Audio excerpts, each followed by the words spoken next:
உங்களுக்கு பன்னீர்னா ரொம்ப பிடிக்குமா? அப்ப பன்னீர் பட்டர் மசாலாவும் கண்டிப்பா ரொம்பவே பிடிக்கும். ரெஸ்டாரண்ட் ஸ்டைல்ல பன்னீர் பட்டர் மசாலா வீட்லயே எப்படி பண்றதுன்னு பார்க்கலாம் வாங்க. அதுக்கு ஒரு பேன்ல பட்டர் ஆட் பண்ணிக்கோங்க. அது நல்லா மெல்ட் ஆனதும் பூண்டு கொஞ்சமா ஆட் பண்ணிக்கோங்க. ஆட் பண்ணிட்டு இங்க வந்து நான் ஒரு 3 ஆனியன் போல வந்து கட் பண்ணி வச்சிருக்கேன் நல்லா. அத வந்து ஆட் பண்ணி நல்லா வதக்கிக்கணும். வெங்காயம் ரொம்ப வதங்கணும்னு அவசியம் கிடையாது. லைட்டா வதங்குனதுக்கப்புறம் நான் இஞ்சி பேஸ்ட் ஆட் பண்ணிக்கிறேன். இஞ்சி நீங்க முழுசா கூட ஆட் பண்ணிக்கலாம். நான் இஞ்சி பேஸ்ட் இருந்ததுனால அதையே ஆட் பண்ணிக்கிட்டேன். இது கூடவே தக்காளி வந்து நான் ஆட் பண்ணிக்கிறேன். 2 தக்காளி வந்து கட் பண்ணி வச்சிருந்தேன். ஸோ அதையும் ஆட் பண்ணிட்டு கொஞ்சம் முந்திரி வந்து கண்டிப்பா ஆட் பண்ணணும். அப்பதான் கிரேவி வந்து திக்னஸ் கொடுக்கும். ஸோ அதுக்காக வந்து ஆட் பண்ணிக்கோங்க.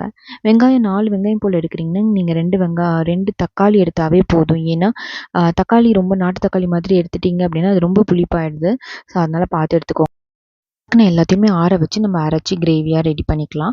தென் ஒரு பேன்ல திரும்ப வந்து கொஞ்சம் பட்டர் ஆட் பண்ணிக்கோங்க. இதுதான் வந்து நம்ம கிரேவி ரெடி பண்ண போறோம். ஸோ அதுக்காக பட்டர் வந்து கொஞ்சம் எக்ஸ்ட்ராவே நான் ஆட் பண்ணிக்கிறேன். இது கூடவே ஒரு பிரிஞ்சி இலை, கொஞ்சம் ஏலக்காய், தென் 2 லவங்கம் எடுத்திருக்கேன். பட்டை இல்லாததுனால பட்டை நான் ஆட் பண்ணல. பட்டை கண்டிப்பா ஆட் பண்ணிக்கோங்க. ரொம்ப ஃப்ளேவர்ஃபுல்லா இருக்கும். இது கூட கொஞ்சம் கரம் மசாலா, தென் மிளகாத்தூள்.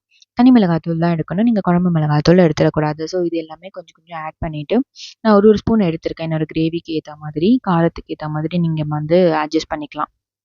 இது வந்து கொஞ்சம் கருக விடாமல் ஸ்லோ ஃப்ளேமில் வச்சு லைட்டாக வதக்கிட்டு ஒரு 1 மினிட் போல் வதக்கினா போதும். இது கூடவே நான் அரைச்சி வச்ச கிரேவி வந்து நான் ஆட் பண்ணிடுறேன். இதில் கிரேவியில் தண்ணி எதுவுமே ஊற்றாதீங்க.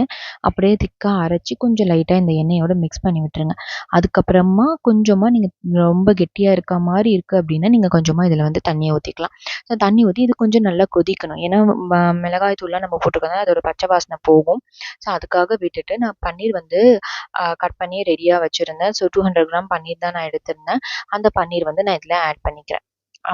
ஆட் பண்ணி நல்லா கொஞ்சம் இது வந்து மேத்தி லீவ்ஸ் வந்து ட்ரைடா உங்களுக்கு வந்து கிடைக்கும். கசூரி மேத்தி அப்படின்ற மாதிரி. ஸோ அது நான் வாங்கி வச்சிருந்தேன். அத வந்து நல்லா கையிலேயே நம்ம வந்து க்ரஷ் பண்ணிவிட்டு இதில வந்து நம்ம ஆட் பண்ணிடணும். ஸோ அதோட கசப்பு தன்மையும் இதோட சேர்ந்து ரொம்ப நல்லாயிருக்கும். இது கூட லாஸ்ட்டா நீங்க வந்து ஒரு ஸ்பூன் சர்க்கரை வந்து ஆட் பண்ணணும். இன்கேஸ் உங்க தக்காளி வந்து ரொம்ப புளிப்பா இல்ல அப்படின்னா, நீங்க அதுக்கேத்த மாதிரி வந்து நீங்க சர்க்கரை வந்து ஆட் பண்ணிக்கலாம். இது தக்காளி வந்து என்னோடது ரொம்ப புளிப்பா இருந்ததுனால நான் சர்க்கரை கூட ஆட் பண்ணல. அதுவே ஒரு ஸ்வீட்னஸ் கொடுத்துச்சு.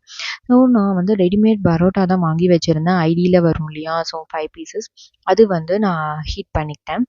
இந்த பரோட்டா வந்து எங்களுக்கு ரொம்பவே இது ஃப்ரீக்வெண்ட்டா எடுத்துக்க கூடாது தான். பட் மந்த்லி ஒன்ஸ் அந்த மாதிரி நம்ம எடுத்துக்கலாம்.